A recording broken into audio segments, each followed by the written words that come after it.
오늘 우리는 우리의 삶 가운데 때로는 피할 수 없는 일들을 만나게 됩니다.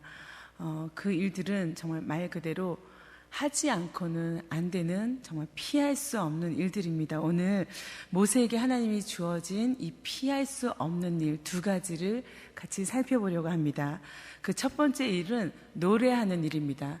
사실 노래한다는 것은 즐거운 일이죠. 대부분의 사람들은 노래하는 것을 좋아합니다. 때로는 그 노래에 우리의 슬픔도 담고, 때로는 또 격양된 그런 감정도 담고, 또 분노도 담지만 대부분은 노래를 한다는 것은 즐거운 일인 것입니다. 그래서 사람들은 이 일을 하기를 기뻐하죠.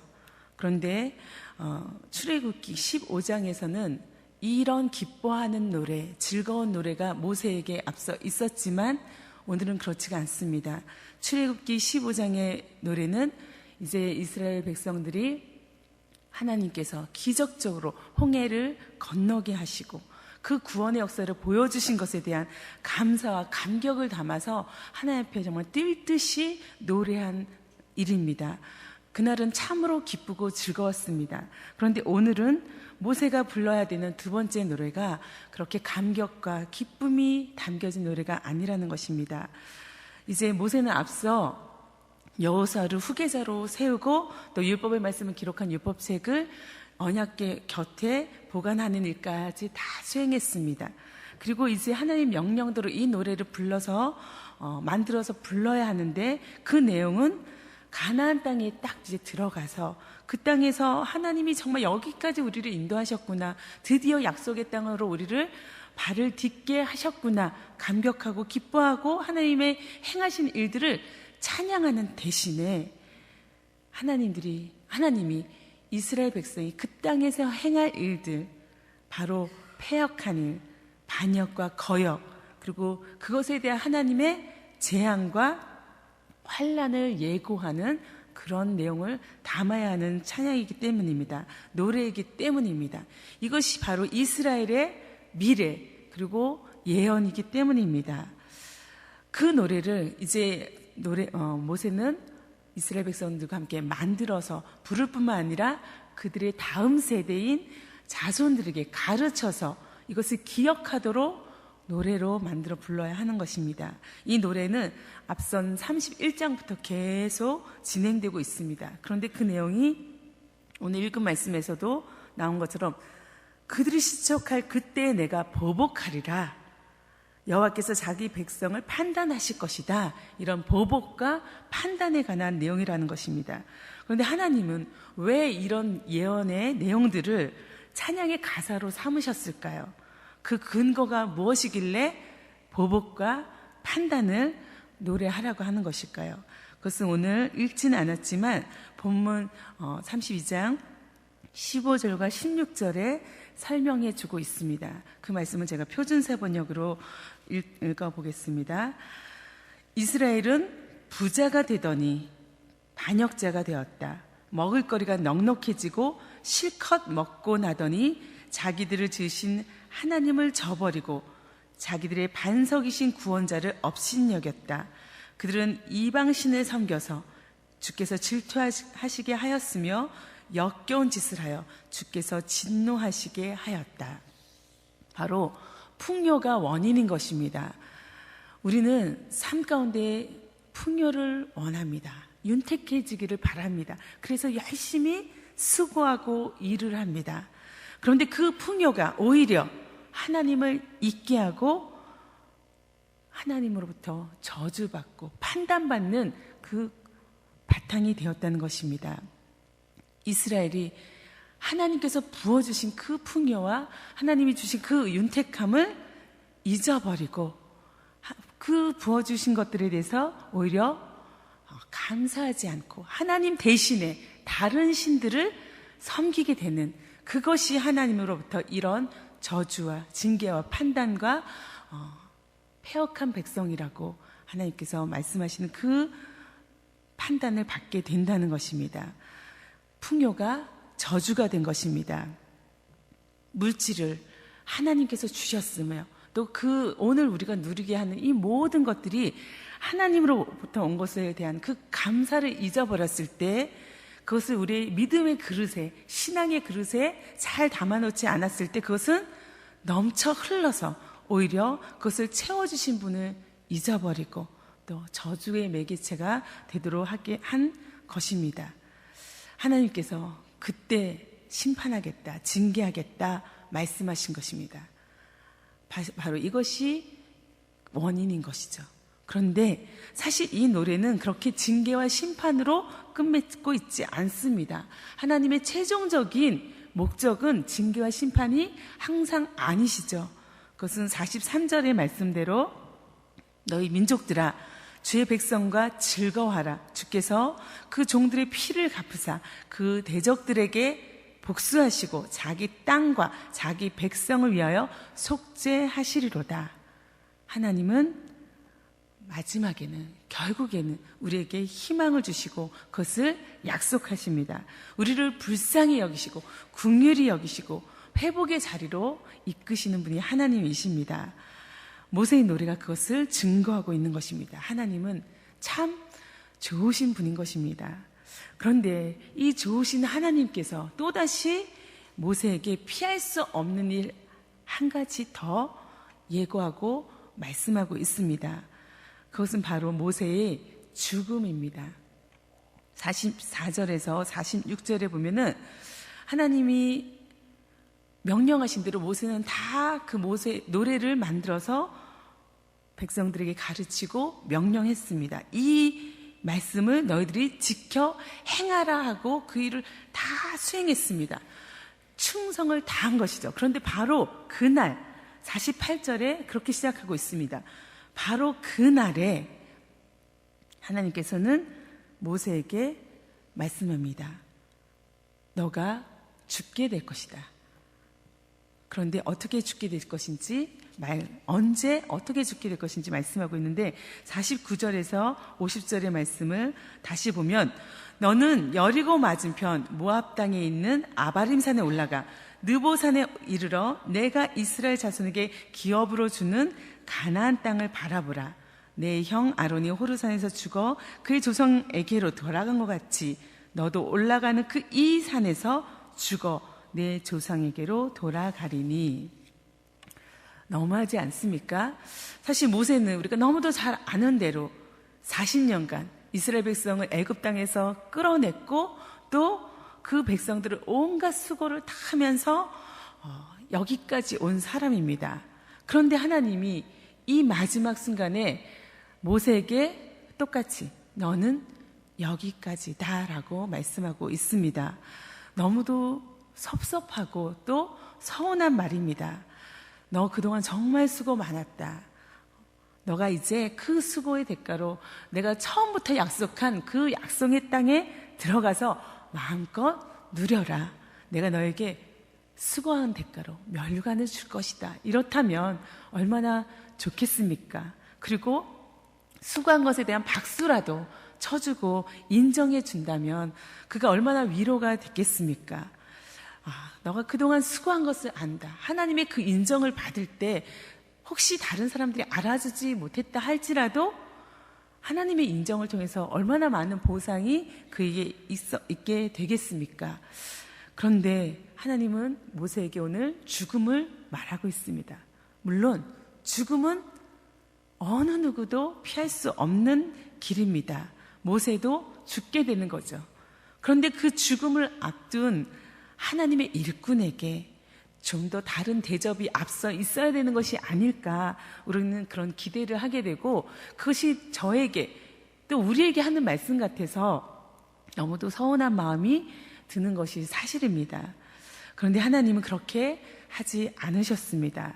오히려 이제 모세를 아바림산의 가장 높은 봉우리인 느보산에 올라가서 다 그 가나안 땅을 보라고만 말씀하시고 이제 너는 여기까지다. 너는 거기 들어가지 않고 너희 형 아론이 죽은 것처럼 너도 여기서 죽게 될 것이다 라고 말씀하고 있는 것입니다. 이유가 뭘까요? 하나님이 왜 모세에게 마지막 그 축복을 주시지 않는 걸까요? 그 이유를 하나님은 51절하고 52절에 기록하고 있습니다. 51절의 말씀과 52절의 말씀을 같이 한번 읽기 원합니다. 시작. 이는 너희가 신광야 가데스의 무리바 물가에서 이스라엘 자손 중 내게 범죄하여 내 거룩함을 이스라엘 자손 중에서 나타내지 아니한 까닭이라. 내가 비록 내가 이스라엘 자손에게 주는 땅을 맞은편에서 바라보기는 하려니와 그리로 들어가지는 못하리라 하시니라. 네, 그 이유를 무리바 물 사건에 두고 있습니다. 무리바 물 사건이 무엇인지 민수기 20장이 우리에게 설명하고 있는데, 그때 일어난 사건은 출애굽한 지 40년, 그리고 첫 번째 달에 일어난 일입니다. 이스라엘 백성이 신광야의 가데스라는 곳에 드디어 딱 도착을 했는데, 거기에 물이 없어서 백성들이 아론과 모세를 찾아와서 막 원망했던 일이 있었습니다. 그때 아론과 모세가 하나님께 기도했습니다. 하나님께 요청한 것이죠. 그랬더니 하나님께서 민수기 20장 8절에 보면 지팡이를 가지고 내 형 아론과 함께 회중을 모으고 그들의 목전에서 너희는 반석에게 명령하여 물을 내게 하라. 내가 그 반석이 물을 내게 하여 회중과 그들의 짐승에게 마시게 할지니라 라고 했습니다. 그래서 모세가 하나님의 명령대로 했습니다. 백성들을 모았고, 그리고 그 반석에게 명령을 했지만, 근데 11절에 보면은 모세가 그의 손을 들어 그의 지팡이로 반석을 2번 치니 물이 많이 솟아나므로 회중과 그들의 짐승이 마셨다고 그렇게 기록하고 있습니다. 그런데 많은 경우에 모세의 죽음을 바로 여기에서 찾는 경우가 있습니다. 모세가 하나님께서 반석에게 명령하라고 했는데 반석을 2번 쳤다. 그것은 바로 모세가 이 일을 분노함으로, 혈기로 또 그 일을 했기 때문에 하나님이 그에 대한 벌로 하나님께서 그에게 이러한 결과를 주셨다라는 것입니다. 그런데 저는 이것이야말로 하나님의 성품을 잘못 이해하는 것이 아닌가라는 생각이 듭니다. 하나님께서는 너희가 가나안 땅에서 범죄할지라도 돌아오면 내가 너희를 긍휼히 여겨서 구원할 것이다, 속량할 것이다 라고 앞서 모세의 노래에서 약속해 주셨던 분입니다. 그런데 하나님께서 혈기 때문에 불경스러운 어떤 그런 일로 모세를 너는 그 땅에 들어갈 수 없어 라고 얘기한다는 것은 하나님의 성품을 잘못 이해하는 것이 아닐까라는 생각이 듭니다. 민수기의 말씀도 그렇고 신명기의 말씀에서도 하나님께서 그 이유를 분명하게 우리에게 설명하고 있는데, 민수기의 말씀은 모세와 아론에게 이르시되 너희가 나를 믿지 아니하고 이스라엘 자손의 목전에서 내 거룩함을 나타내지 아니했기 때문에, 그리고 바로 너희가 내 앞에서 범죄하여 내 거룩함을 이스라엘 자손 중에서 나타내지 않았기 때문에, 대부분 하나님께서 민수기와 신명기 말씀에서 공통적으로 얘기한 것은 하나님의 그 거룩하심을 드러내서 보여주지 않았기 때문에, 하나님에 대한 그 믿음, 신뢰가 없었기 때문에 라고 설명하고 있습니다. 너희가, 그것은 바로 불신앙입니다. 믿음 없음입니다. 모세와 아론에게 이 불신앙이 있음을 하나님은 책망하신 것이고, 그 책망은 바로 이스라엘 백성, 그 모든 하나님의 공동체에 대한 하나님의 책망인 것입니다. 이스라엘 백성은 하나님께서 애굽에서 이끌어내서 계속해서 그 하나하나 증거를 보여주시면서 이끌어가고 계신 중에도 끊임없이 하나님에 대해서 불신앙했고 믿지 못했고 원망하는 소리를 늘어놨습니다. 하나님은 그 불신앙한 세대, 그 세대를 이제 여기서 마무리를 하기 원하셨던 것입니다. 하나님은 광야에서 태어난 사람들, 그리고 출애굽할 당시 20세 이전에 바로 다음 세대, 새로운 세대만이 그 땅에 들어갈 수 있다고 말씀하셨습니다. 여호수아와 갈렙과 같이 그 미리 그 땅에 대한 비전을 본 사람들, 믿음으로 반응한 사람들, 그런 사람만이 그 땅을 차지하게 될 것이라고 말씀하셨습니다. 그래서 그 이전의 세대, 불신앙의 세대는 모세와 더불어 이제 정리되어야 되는 것입니다. 여기까지인 것입니다. 끝내야 되는 것입니다. 그래야 하나님이 새로운 시대를 그 땅에서 시작할 수 있는 것입니다. 하나님께서 모세에게 노래를 만들어 부르라는 것도 너희가 나를 버리면, 너희가 이 신앙을 저버리면 이렇게 될 것이니 나에 대한 그 믿음을 잃지 말아라. 잃어버리지 말고 잊지 말아라. 그런 메시지를 주신 것이었고, 모세의 죽음 역시도 이제 너희의 모든 불신앙은 여기서 끝맺는 것이다 라고 모세의 죽음으로 정리를 한 것입니다. 하나님께서 이제 새로운 시대는 여호수아의 몫으로 주신 것입니다. 그에게 허락하셨습니다. 이것이 하나님의 섭리이고 하나님의 역사입니다. 오늘 나에게 혹시 하나님을 향한 섭섭함과 또 서운함이 있습니까? 내가 참 수고한 것에 대해서 하나님이 알아주지 않고 또 많은 사람들이 박수 쳐주지 않는 것에 대해서 나는 마음속에 한켠에 늘 그 섭섭함을 담고 있지는 않습니까? 속상하지는 않습니까? 하나님께서는 오늘 우리에게 모세에게 명령하신 것처럼 피할 수 없는 일들을 이야기하고 있습니다.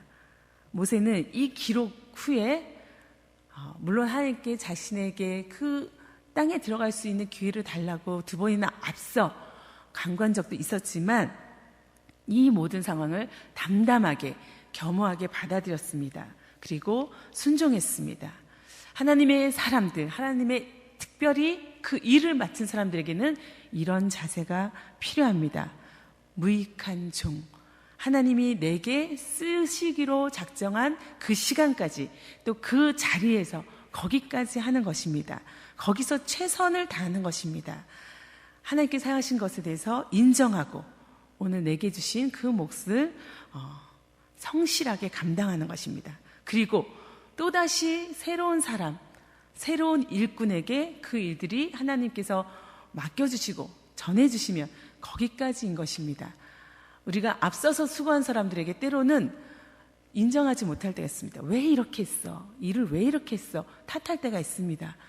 그 사람의 몫은 거기까지입니다. 오늘 나에게 주신 것은 이제 여기서부터 시작하는 것이고 내 일이, 내 사명이 끝나면 또 다른 사명은 하나님께서 또 다른 사람의 몫으로 주실 것입니다.